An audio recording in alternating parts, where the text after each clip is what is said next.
So welcome everybody to the 2024 CaRCC Parade.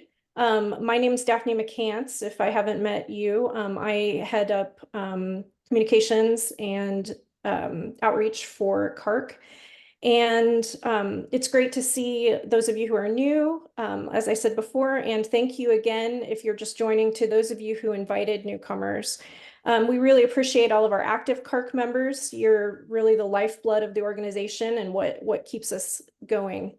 If you want to access the slides, I do have a QR code on here that will take you to a view-only version of the slides so that you can keep those and take a look at those. So I'm just going to go ahead and get started. So looking at CaRCC as an organization, if you're a newcomer, who is CaRCC? CaRCC is, the most important thing to know about CaRCC is that we're community-led. We are an organization of research, computing, and data professionals, as well as related professions. So data scientists, data librarians, other folks that are in the community are also part of our community and welcome here. We do use the acronym RCD quite a bit when referring to research, computing, and data. So when you hear us talk about RCD, if you're not familiar with that acronym, we'll get you very familiar with it pretty quickly. CaRCC exists to support your career development. We're also here to help improve the visibility of the RCD profession. RCD as a profession is still, as we know, not greatly understood in every community. And that's another thing that CaRCC really focuses on. We want to be able to empower you to deliver the services and resources that you need to deliver to your researchers every day. And we want to offer you a strong professional network, as well as tools and resources that help you in your everyday job.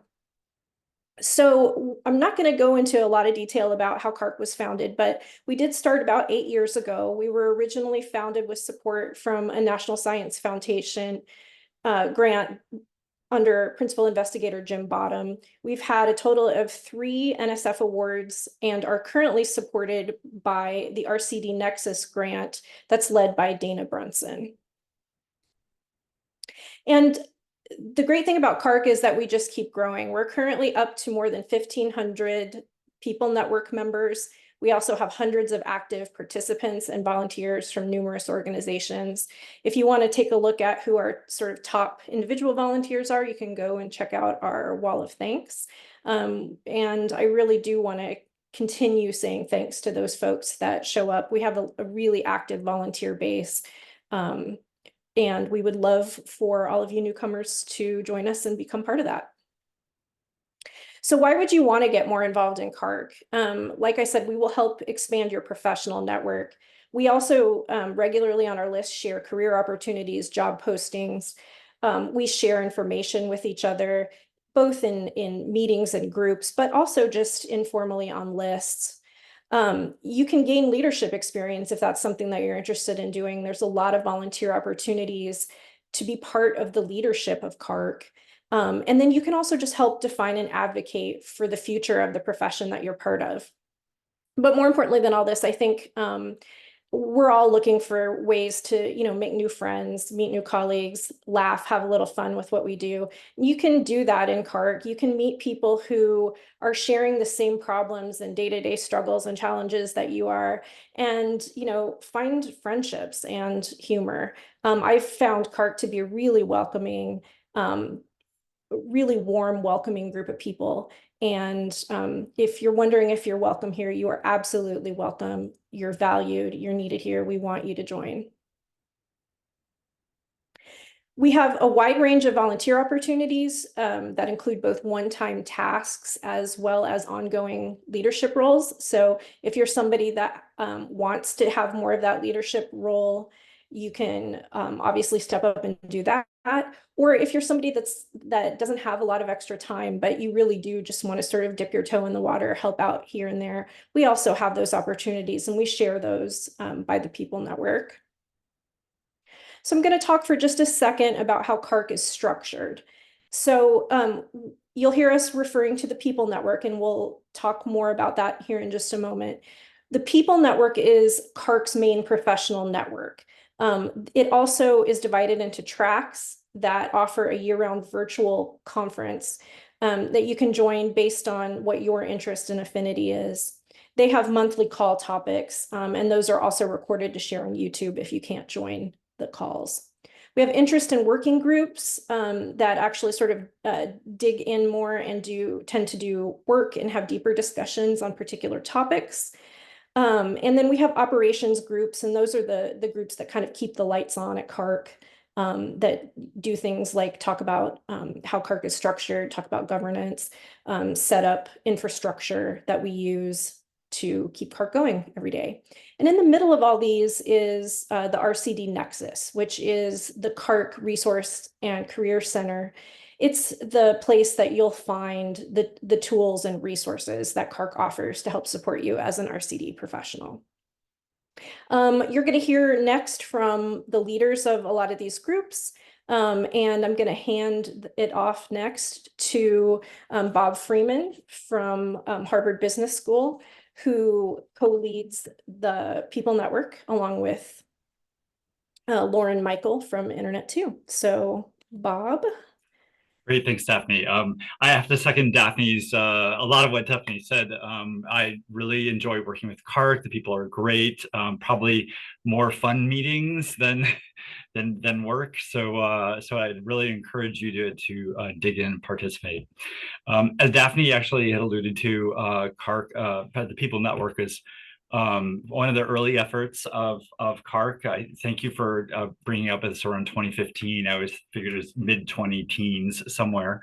And as she said, we sort of think of it as sort of an online or ongoing remote or virtual conference that supports CARC's mission. And so we really aim to bring people together to foster, build, and grow an inclusive community, share knowledge, expertise, and experience, and resources. And I'll talk about that in a moment. It's modeled around the facings, but we do encourage you to join the People Network, and we'll bring up the QR code here in a couple of slides. So the facings were devised during the NSF workshop to discuss the current and future state of the RCD workforce, and it's really based on your role or what you face in your daily work, and we've modeled the tracks after that.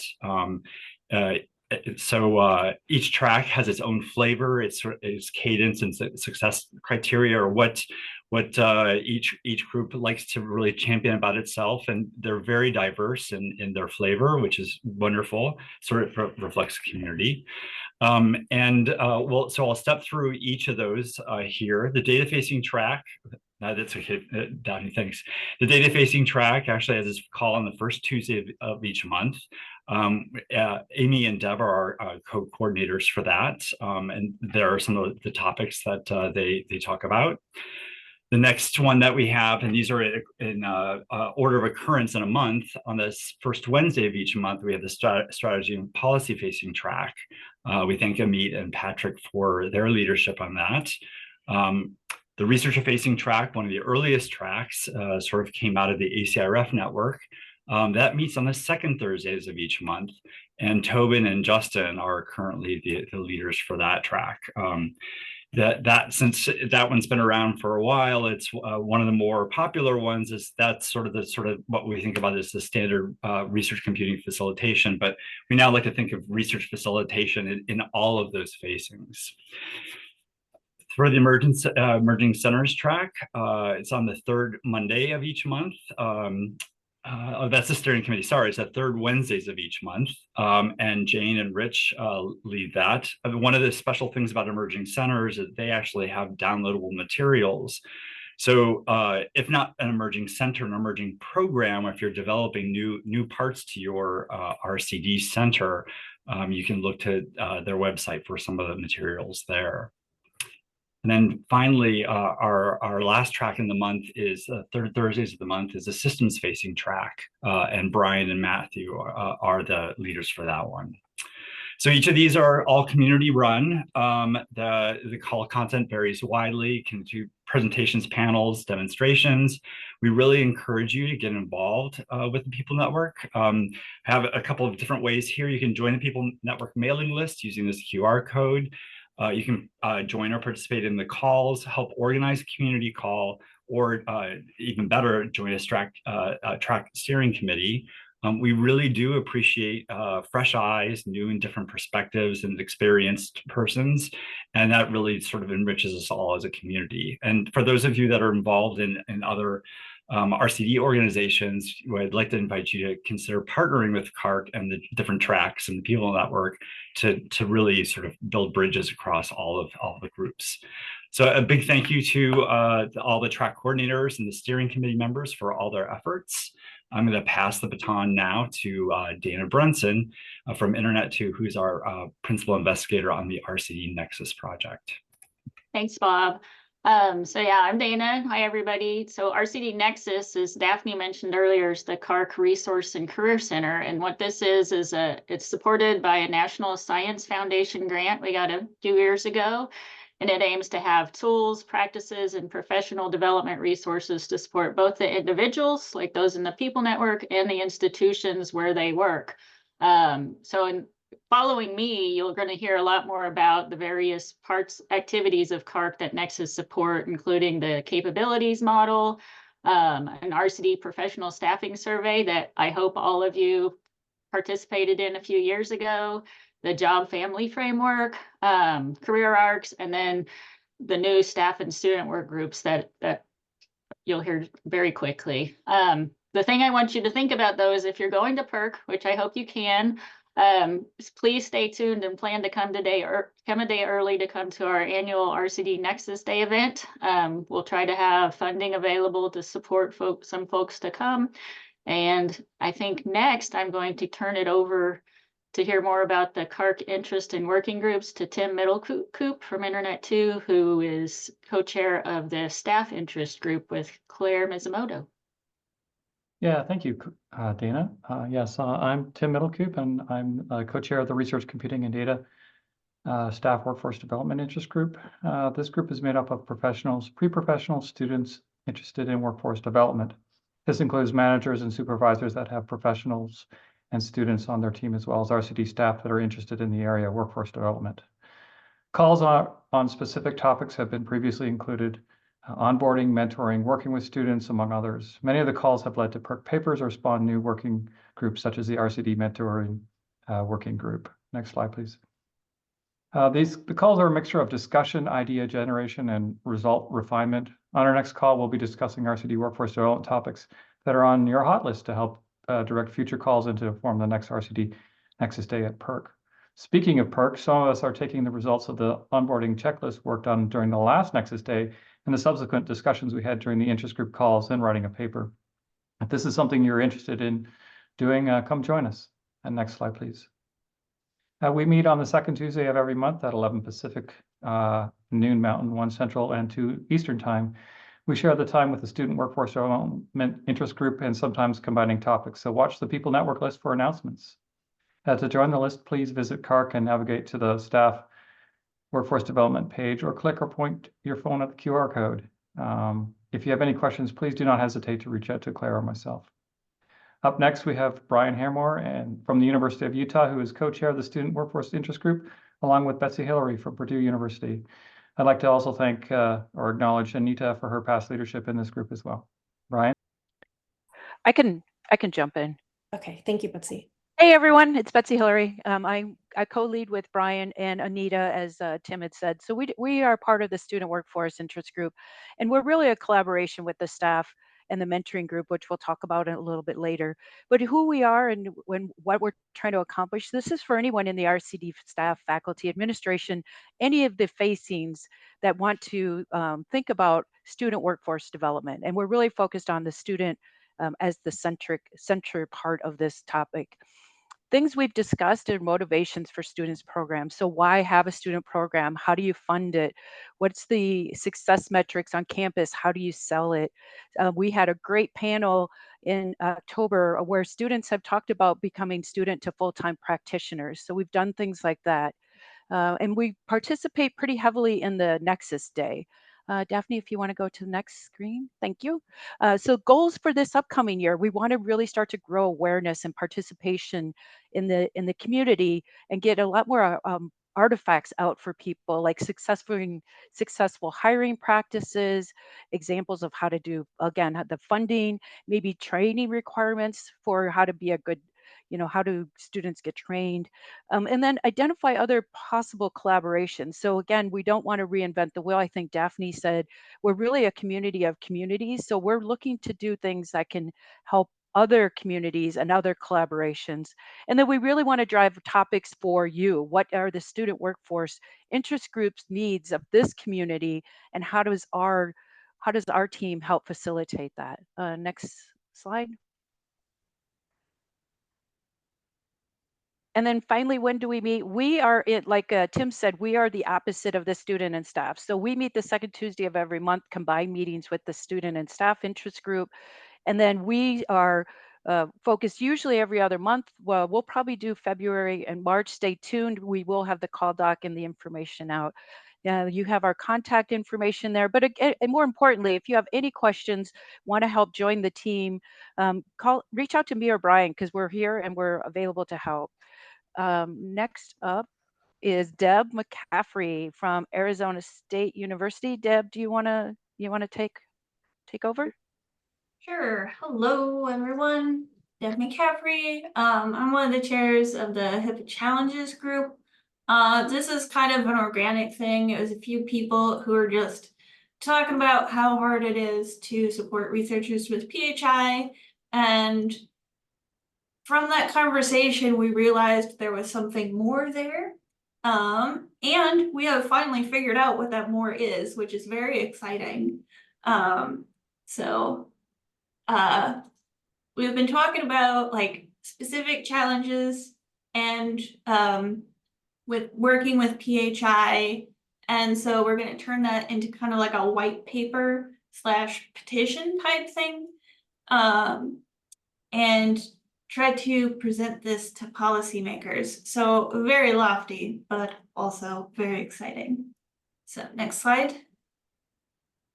If you're interested in helping out with this, we meet bi-weekly on Fridays at 2 Eastern, 11 Pacific. I put the coordinator's email on there if you're interested in joining. So right now we really need some writers in particular. So I'm the lead there, my email, and we have Jason Christopher as the other lead from UC Berkeley.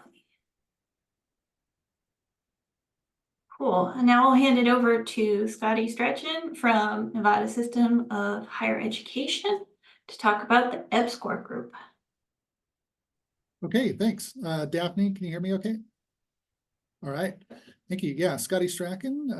I am sitting in here for Venice Baird. She's one of the other co-chairs for this interest group. She couldn't make it today, so you got me instead. So what is our interest group? We're kind of lightweight compared to a working group, but this is really focused on the EBSCOR program and also very much aligned with the NSF EBSCOR program. And so we're really a group of cyber infrastructure professionals, leadership in these EBSCOR jurisdictions, people who are involved in EBSCOR grants. We are really coming from the perspective of discussing the major issues around the cultural challenges. And by cultural, I mean like historic investment culture, historic coordination culture in EBSCOR jurisdictions and universities and institutions associated with cyber infrastructure. So we discuss that.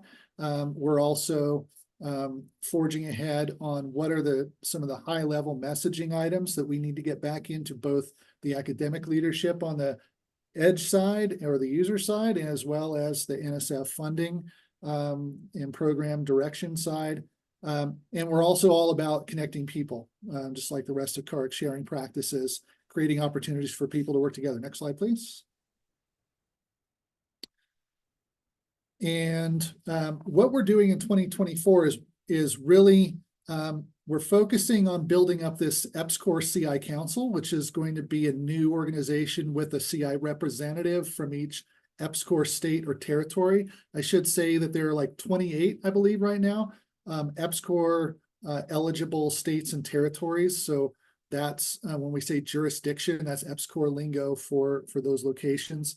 And the CI Council is going to attack some of those issues in a more formal way through the NSF EPSCoR program, but this interest group supports that. And so we're a bit more open in terms of membership. We're going to be helping them. We're going to be bringing forward some of the issues that were brought up during the recent workshop series, which you can learn more about. And if you're interested in this, if you identify with this group, feel free to get a hold of us. We don't have a regular meeting scheduled right now. They're all ad hoc in support of the CI Council. But you can email Denise, Sean, or myself with any questions. And so thanks for the time. I'm going to turn it over to Ashley Stauffer. She's from Penn State University. She's going to talk about RCD professionalization. Thanks so much, Scotty. Hi, everyone. I'm Ashley. Like Scotty mentioned, I'm at Penn State University and one of the co-chairs for the RCD, or Research Computing and Data Professionalization Working Group.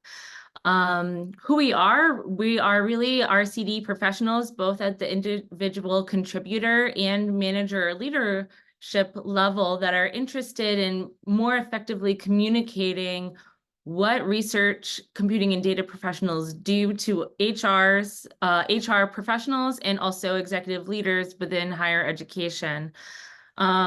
So we're folks both from data-facing, policy-facing, and strategy-facing roles. Right now, we're focused on visualizing the typical workflow, if you can say typical, for a research facilitator. So we're getting into conversations about what is a research facilitator, who are research facilitators, and we're really trying to let the data drive some of our definitions in this area. So what types of activities do research facilitators engage in with what type of people or departments or various types of stakeholders? Right now, we're focusing on populating a pilot visualization and developing a survey to get information to figure out what type of visualization what would be most effective for the community. This is a timeline of our activities since 2014 to 2023. So really, we have been engaged in a lot of work over time. I've not been the co-chair for that amount of time. There have been several co-chairs, and the last round, Christina Mamone and Scott Yokel have passed it on to myself and Kim Grash at the University of Chicago to focus on the RCD facilitator visualization. We meet every Friday, twice a month at 1 p.m. Eastern. Our next meeting is on February 2nd. If you want to get involved, feel free to email myself or Kim. And we're currently focusing on building out our visualization, and we will be developing a survey with an IRB protocol and hoping to result in some papers, but also a visualization tool for RCD Nexus that helps the workforce. Next, I'll be passing this off to the capabilities model and Patrick Schmitz of Semper Cogito Consulting, who is co-chair of the Capabilities Model Working Group, along with Dana Brunson. Thanks, Ashley. I'm Patrick, and I want to thank Dana, my co-chair for this group. I'm here to tell you about the Research Computing and Data's Capabilities Model, which, for those of you who have never heard of it, is a means of assessing support for computationally and data-intensive research using a structured model that helps you understand gaps and areas for improvement and understand how the broader community views RCD support. Our working group includes folks who lead or have led RCD programs and others who are helping define and build the tools we provide to the community and to support folks who are using these tools. We released the initial spreadsheet-based tool in 2019, and it was downloaded by about 180 institutions across the US, Canada, and a few international universities. We've received about 85 completed assessments and issued several reports on the resulting community data set. Now we're also adapting the tools to better fit the needs of smaller and emerging programs. Next slide.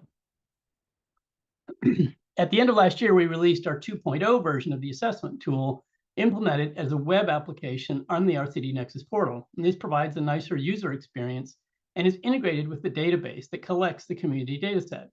Next. Right now, we're working on a data visualization application that will allow anyone to explore the public data set, including the demographics of contributing institutions, summary data on the capabilities assessments, and what institutions have marked as priorities for their programs. Now, contributing institutions get access to more detailed data and the ability to benchmark their program relative to the community. Next slide. And this is a mock-up of the filtering UI we're currently building to slice and dice the data. One more click. There we go. This allows you to understand the aggregated data for different groups within our community. And we're using institutional metadata from iPads, the Department of Education, and other sources, including Carnegie classification, the institutional mission, size, research expenditures, things like that. Next slide.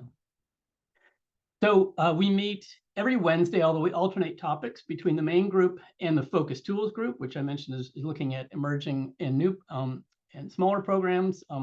We would welcome more involvement. We're happy to have people who are interested in everything from the analysis of the community data sets to testing and evaluating new tools. If you're actually interested in contributing to building them, that would be even better, and we'd love to have you join. You can see the email there. Dana and I are the main working group co-chairs, but we've also got the subcommittee on focus tools, and that's chaired by John Hicks and Farouk Armani. I want to thank them for all their work on that. So with that, I want to, I want to turn it over to Sam Porter from the University of Maryland, who, along with me, is a co-chair of the RCD Career Arcs Working Group, and he's going to tell you all about that. Sam, take it away. Thanks, Patrick. Hi, I'm Sam Porter, so co-chair of the Career Arcs Working Group. And so this is a group that's focused on finding out who RCD professionals are and understanding the RCD professionals pipeline. So because the RCD professional roles are relatively new, it's not always obvious how people get into these roles, how they kind of navigate between different roles or advance their careers, and why they might leave these roles for a different career role, different role within the RCD profession or something outside of the profession.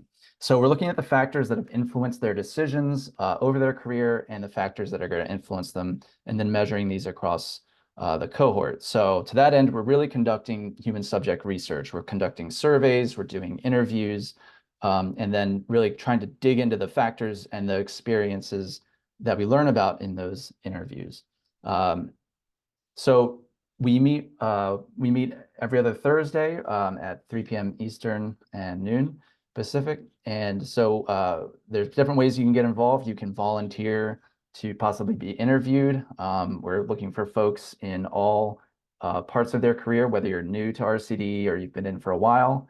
And then the other way is to join the group, and you can do this to either help with analyzing the data that we've collected, or you can learn about how your local IRB functions so that you can relate better to researchers and become one of us so that you can help actually interview and help de-identify some of that data. So next slide, please.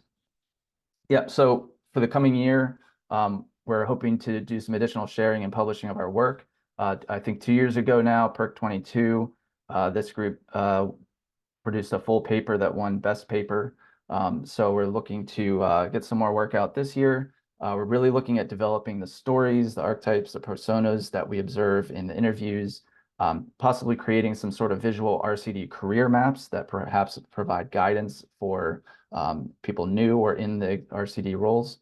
And then exploring the data to create resources for the community. So this might be not just for people who are RCD professionals trying to advance their career, but also for managers and supervisors who want to understand how to recruit folks into RCD and how to retain them once they're in those roles.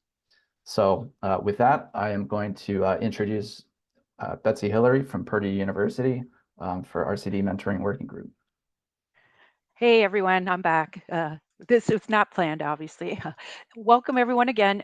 So I'm part of the mentoring working group with Alper, and one of the things that we're really passionate about a year or two ago, we started in the staff and workforce working group, and we started thinking about this topic of mentoring and what does mentoring look like. So for our working group, we're really starting to understand where does mentoring exist and who needs it. And that's of course staff, faculty, administration, all facings of course need a mentoring program. So the things we're trying to figure out is what is actually existing in the community. And we're trying to leverage the staff and student workforce development groups to gather some of this community feedback. And we want to really understand what motivates a good mentoring program in RCD professionals. How do we establish one? How do we in an institution, and what staff and student mentoring programs exist today, which where our research is finding there's not a lot out there.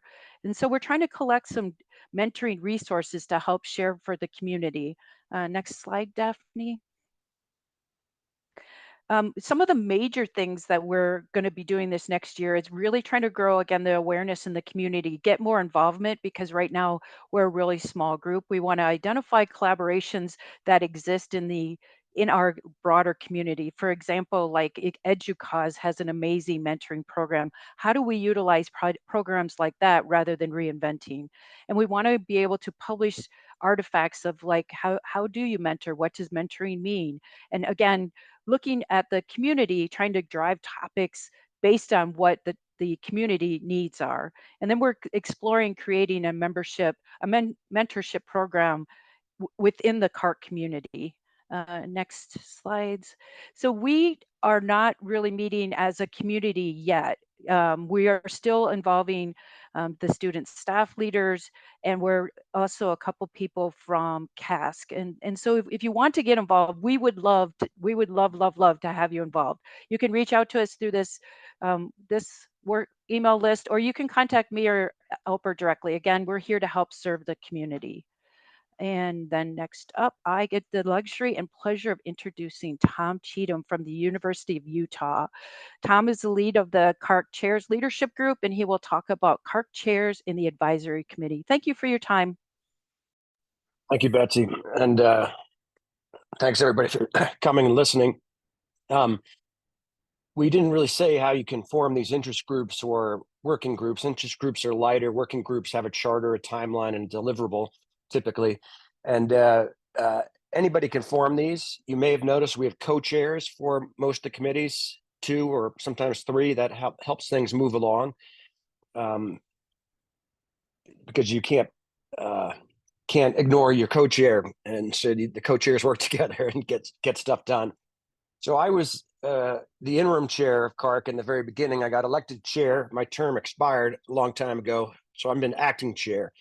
But the chair doesn't really do anything besides write letters of support for grants. The real governance of CARC is the co-chairs that get together once or twice a month and talk over all the issues and kind of coordinate what different groups are doing so we don't reproduce each other. We also get together yearly in person, ideally, to resync up what's going on and find new activities. Supporting that role is also an advisory group on the next slide of people that know about CARC but aren't necessarily involved in the day-to-day operations. Ashley is, but some of the other ones are not, who are listed here. We've had them meet with the chairs at the annual retreat. We haven't leveraged them as much as we could. Some have rotated off because we did rotating terms from 1, 2, or 3 years. So I've been supposed to ask those people who rotated off if they want to stay on for another 3-year term, and I will do that soon. And so I think now I can turn it over to Lauren Michael. I think Lauren's talking about this. Yes, thank you, Tom. I'm Lauren Michael, co-chair of the Logistics Operations Group with Dana Brunson, who you already heard from. And I do also co-coordinate the People Network with Bob Freeman. And like myself, a lot of the other members of the Logistics Operations Group, one of our 2 operations groups, tend to have other roles across CARC activities. And a number of us have been involved since CARC's inception, like myself. But what we do is support coordination across CARC efforts, largely also through maintenance and support of infrastructure that our working groups, interest groups, and other activities like the People Network can rely on. So this includes that we're responsible for supporting, maintaining, updating the CaRRC website. There's even a subgroup from logistics that focuses on the website. We have templates and practices for all the CaRRC associated groups. And so if you're interested in creating an interest group for discussion or a working group with deliverables, it'll be the logistics group that supports you in setting that up and making sure that your co-chairs and members have the resources they need. So we also maintain email lists, calendaring, Google Documents, and other Google Cloud-based infrastructure that CaRRC activities rely on. And we're responsible for metrics and reporting as well, where there is also a subgroup specifically focused on metrics. So if you're interested in doing more with CaRRC or perhaps starting another group, we'll be happy to support you with that. And then we otherwise support all the other functions of CaRRC that you've heard about previously. And with that, I will hand it to Chris Reedy, who will talk about the other operations group, our engagement group. Hi, yes, I'm Chris Reedy, and it's clear, at least to me, that the best was saved for last. As opposed to the logistics group, which is kind of about keeping the lights on, we are about outreach and engagement. The co-chairs of this group are Julie and Claire, and you can see they're the members. I would just like to thank Brian and Anita particularly for their help with this group. And you've probably noticed how some of the members have moved around. They'll belong in one group for a while and then after a while rotate to another group. So I think that's one of the strengths of this organization, is that you can follow your interests and jump from one place to another and make different contributions. So our group, you can see on the right side, we work with leadership to grow and retain membership and also the representation of different institutions. There are some examples there of the activities we've been involved in, and it's about communications, documenting, and having consistent marketing material. So if you have ideas on how you think CaRRC could grow and support the current members, more outreach, engagements with different institutions, feel free to come and join us and just chip in ideas if you have, or get involved as much as you feel like. And since this is the last group coverage, I'm going to hand this back to Daphne. Thank you, Chris, and thank you all so much for presenting on your various groups. I want to just reiterate one of the main things that we've said throughout this presentation, and that is CaRRC is an open group. We are open to new members. We welcome new members. We need new members. And we need our existing members to become more involved. So if you are looking at all of this and wondering what the very first step is to getting involved, the very first step is to join the People Network. From there, that will get you connected with the mailing lists, and you will be in the loop on all of the messaging that CaRRC sends out. And that will just be your perfect entry to getting involved. So with that, I'll ask one more time if we have any questions.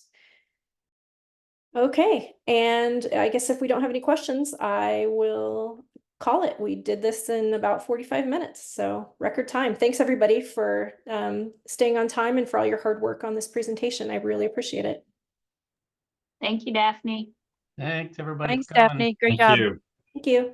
Bye-bye. Bye.